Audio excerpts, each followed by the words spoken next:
দুর্ভাগ্যজনক বিষয় হচ্ছে যে এই সমস্ত মুক্তিযোদ্ধাকে মুক্তিযোদ্ধা সৃষ্টির পিছনে বহু মুক্তিযোদ্ধার হাত রয়েছে। নতুন করে জাতীয় মুক্তিযোদ্ধা কাউন্সিল পুনর্গঠন করা হয়েছে। তাদের যেটা মুক্তিযোদ্ধার সংজ্ঞা এবং আইন ইত্যাদি যা ছিল সেগুলিও আমরা পরিবর্তনের জন্য উদ্যোগ নিয়েছি। মন্ত্রী পরিষদে এগুলি উপদেষ্টা পরিষদে অনুমোদন হলে আমরা সেগুলিও কার্যকর করব।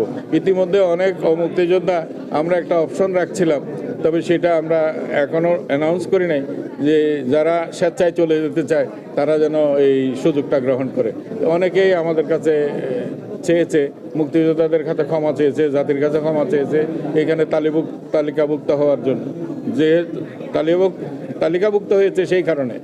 তো সেই নিরিখে আমরা মনে করছি যে বেশ কিছু মামলা মোকদ্দমা আছে, প্রায় 2700-র উপরে মামলা আছে। মামলা নিয়েই মুক্তিযোদ্ধা হয়েছে, গেজেট হয়েছে ইত্যাদি হয়েছে। সেগুলি আমরা দেখছি।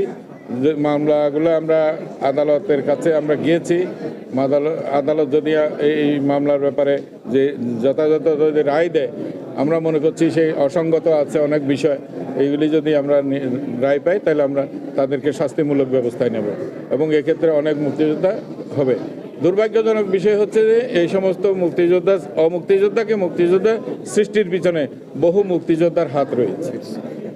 এটা উপজেলা পর্যায়ে, জেলা পর্যায়ে বিভিন্ন জায়গা থেকে এই জিনিসগুলো হয়েছে। এগুলির জন্য মুক্তিযোদ্ধা সংসদকেও সক্রিয় করার চেষ্টা করছি। এটাও সংসদও আসবে। তো সব মিলে আমরা এমন একটা উদ্যোগের মধ্যে যাচ্ছি যে আমরা যারা মুক্তিযোদ্ধা হয়েছে তাদেরকে জবাবদিহিতার মধ্যে আনতে পারবো।